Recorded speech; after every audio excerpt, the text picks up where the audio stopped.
V letošnjem šolskem letu obeležujemo 60-letnico bralne značke, na kar smo še posebej ponosni. Želela bi vas povabiti na ogled muzeja bralne značke in razstave, ki smo jo poimenovali Zgodovinski pregled bralne značke skozi šolsko kroniko Osnovne šole Franja Goloba Prevalje. Dobrodošli, danes vas lepo pozdravljam v našem muzeju bralne značke. V prvi vitrini si lahko preberemo nekaj osnovnih podatkov o nastanku in rojstnem kraju bralne značke Prevalje. Pa za eno izmed prvih prejemnic bralne značke. V drugi vitrini so zbrane misli oziroma poslanici obeh idejnih pobud. Tukaj si lahko ogledamo tudi bralne značke, ki so se pojavile širom po Sloveniji. Urejene pa so po abecednem vrstnem redu. Mislim, da je bila tukaj učitev ali je bila... V 50. A krojaček, Klašek še, žanje, take ovacije. Ja, je kar uspešno. Ja, liška.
Spoštovani gospod predsednik, vabljeni k slavnostnemu nagovoru in podelitvi častnega pokroviteljstva nad prireditvami ob 60-letnici gibanja Bralna značka.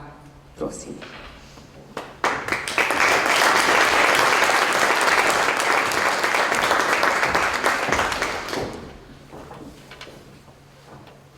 Spoštovani gospod predsednik društva Bralna značka, spoštovana gospa predsednica Zveze prijateljev mladine Slovenije, spoštovani gospod župan mesta Bralne značke, gospa ravnateljica, drugi visoki gostje, gospe in gospodje.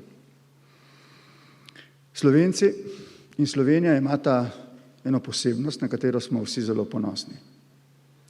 Dan kulture imamo za svoj državni praznik.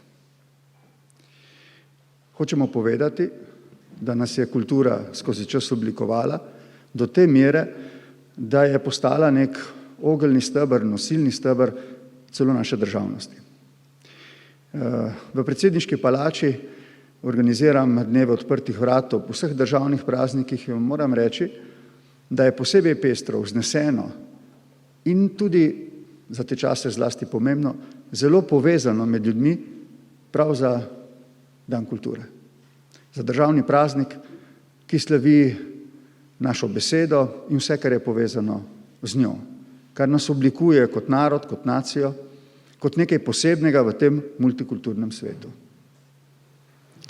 Mislim, da je do neke mere izraz tega in tudi vzrok tega bralna značka, ki zadnjih 60 let postaja gibanje, ki navdihuje mlade ljudi iz generacije v generacijo, da berejo slovensko besedo, da berejo slovenske knjige, da na ta način v bistvu postajajo ustvarjalne osebnosti, ki se izražajo v svojem materinem jeziku. Ob tej priložnosti bi rad čestital prav vsem mentoricam in mentorjem, ki tako predano, ki tako zvesto skrbite za gibanje bralne kulture, tako v domovini kot čez njene meje, kot je to lepo povedal predsednik društva. Opravljate neko poslanstvo, ki ga mogoče premalo cenimo, vendar si brez njega ta hip skoraj da ne znam predstavljati naše prihodnosti. Ne rečem, da je odvisno samo seveda od tega, vendar je en tak, se mi zdi, zanesljiv steber, na katerega lahko postavljamo našo narodno prihodnost tudi v 21. stoletju, ko bo ta multikulturnost, globalnost na drugi strani še veliko bolj izrazita. Slovenci smo se oblikovali skozi kulturo, dosegli svojo državnost in zdaj moramo na to svojo posebnost, zlasti na svojo kulturno posebnost, zelo zrelo in odgovorno paziti. Tudi na ta način, da predajamo to skrb, to odgovornost na nek način, na najbolj žlahten način mladim generacijam, ki že živijo ta svet globalizma in multikulturnosti. Na nek način jih ta svet povezuje, na nek način jih tudi deli, v njem se iščejo in radi bi, to si želimo mi, njihovi starši, njihovi dedje, da bi obdržali en samozavesten, pogumen, ne več vrednosti, ampak en tak samozavesten odnos do svojih lastnih korenin, ki jih tako zelo utemeljuje prav jezik. V tem smislu mentori opravljate neko delo, ki je, kot rečeno, izjemnega pomena, prav tako pa si seveda naše besede hvaležnosti zaslužijo vsi, ki skrbijo za gibanje bralna značka.